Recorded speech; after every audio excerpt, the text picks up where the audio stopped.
और अब चलते हैं सुप्रभात न्यूज डेस्क पर।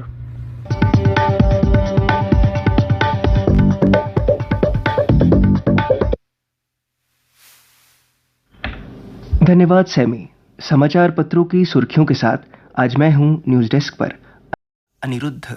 एक समाचार जो आज सभी समाचार पत्रों के प्रथम पृष्ठ की पहली बड़ी सुर्खी बनी है और एक प्रमुख दैनिक अंग्रेजी समाचार पत्र का भी आज का ये पहला बड़ा समाचार है। G20 से तिलमिलाया पाकिस्तान, हमले के लिए 26 आतंकियों का दस्ता किया तैयार। केंद्र व प्रदेश सरकार के साथ सुरक्षा बलों ने किसी भी नापाक षड्यंत्र को नाकाम बनाने को पक्की तैयारी कर रखी है। श्रीनगर में G20 पर्यटन कार्य समूह सम्मेलन 22 से 24 मई तक होना तय है। खुश हैं दस्तकार, हुनर को मिलेगी वैश्विक पहचान। G20 शिखर सम्मेलन को लेकर कश्मीर के दस्तकारों में अपार खुशियां हैं। उन्हें बस 22 मई का इंतजार है, जब विदेशी मेहमान धरती के स्वर्ग में कदम रखेंगे। दस्तकारों को पूरा भरोसा है कि उनके हाथों का कमाल मेहमानों को तारीफ करने के लिए विवश कर देगा और हस्तकलाओं को अंतर्राष्ट्रीय स्तर पर नई पहचान मिलेगी। वैश्विक खरीदार मिलेंगे और फिर इससे जुड़े लाखों लोगों की आर्थिक समृद्धि का नया दरवाजा खुल जाएगा। कश्मीर में 5 से 7 लाख कारीगर हस्तशिल्प उद्योग से प्रत्यक्ष और अप्रत्यक्ष तौर पर जुड़े हैं। श्रीनगर में वुड कार्विंग, पेपर माचे, शॉल और सोजनी के लिए जाना जाता है। बडगाम कारपेट बनाने का हब है। उपराज्यपाल मनोज सिन्हा ने वीरवार को कहा कि G20 सम्मेलन जम्मू कश्मीर के लिए अपनी जीवंत संस्कृति, परंपराओं और पर्यटन क्षमता को प्रदर्शित करने के लिए ऐतिहासिक अवसर है। लंबे समय से केंद्रीय कैबिनेट में फेरबदल को लेकर चल रही अटकलों के बीच गुरुवार को सरकार ने केंद्रीय कानून मंत्री किरण रिजिजू को पृथ्वी विज्ञान मंत्रालय की जिम्मेदारी सौंप दी है। राजस्थान से आने वाले दलित नेता अर्जुन राम मेघवाल को अब कानून मंत्रालय का स्वतंत्र प्रभार दिया गया है।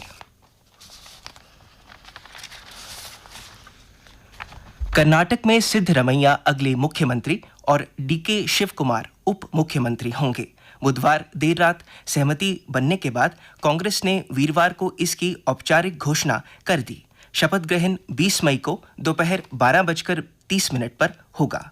समारोह को विपक्षी एकता दिखाने का भी मौका माना जा रहा है। इसके लिए कई विपक्षी दलों ने नेताओं को न्योता भेजा है। सिद्धरमैया को देर शाम बेंगलुरु में औपचारिक रूप से विधायक दल का नेता चुन लिया गया। प्रस्ताव शिव कुमार ने दिया था। अगर आप खतरों से खेलने के शौकीन हैं और चुनौतियां आपको लुभाती हैं, तो ये सफर आपके लिए है और आकर्षक हो जाता है। सियाचिन के ग्लेशियर और उसकी पहाड़ियां अब पर्यटकों का खुले दिल से स्वागत करने को तैयार हैं।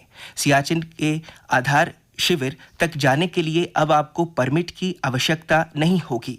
खारदुंगला में बनेगी पार्किंग, खान पान की होगी व्यवस्था। फिल्म द केरल स्टोरी पर बंगाल में लगी रोक हटा दी गई है। बंगाल की ममता सरकार को सुप्रीम कोर्ट से गुरुवार को बड़ा झटका लगा।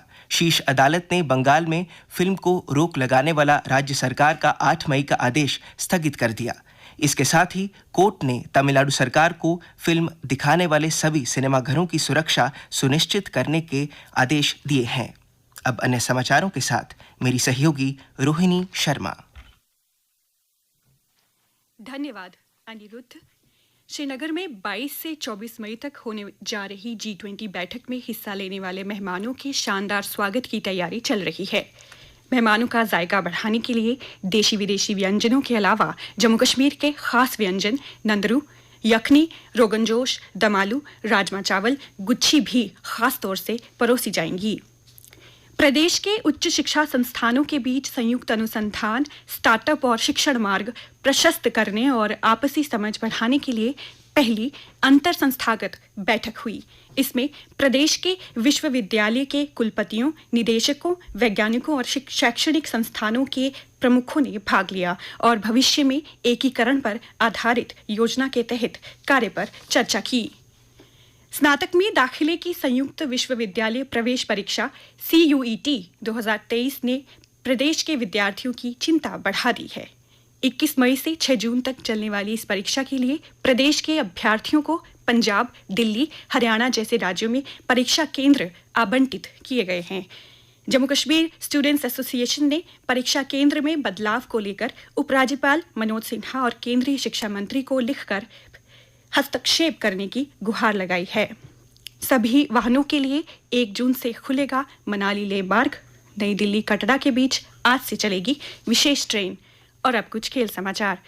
Man of the match Virat Kohli के आईपीएल में 4 साल बाद शतक से रॉयल चैलेंजर्स बेंगलोर ने कल सनराइजर्स हैदराबाद को एक तरफा अंदाज में 8 विकेट से हरा दिया।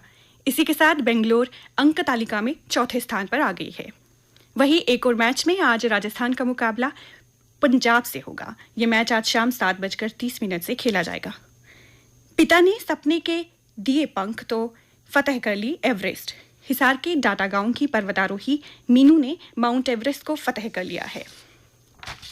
उन्होंने ये उपलब्धि बुधवार को सुबह 6:25 पर माउंट एवरेस्ट पर तिरंगा फहराकर हासिल की।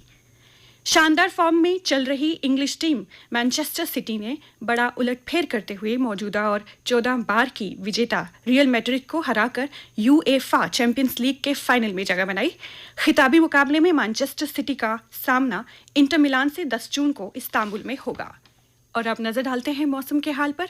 आज जम्मू संभाग में 24 घंटों के दौरान कुछ स्थानों पर बारिश होने की संभावना है। वहीं प्रदेश में मौसम में उतार चढ़ाव जारी है और 22 मई को प्रदेश के कई हिस्सों में बारिश की संभावना जताई गई है। कल का अधिकतम तापमान था 33.6 डिग्री सेल्सियस। कल रात का न्यूनतम तापमान था 24 डिग्री सेल्सियस। आज सूर्यास्त 7:25 पर होगा और कल सूर्योदय 5:32 पर होगा।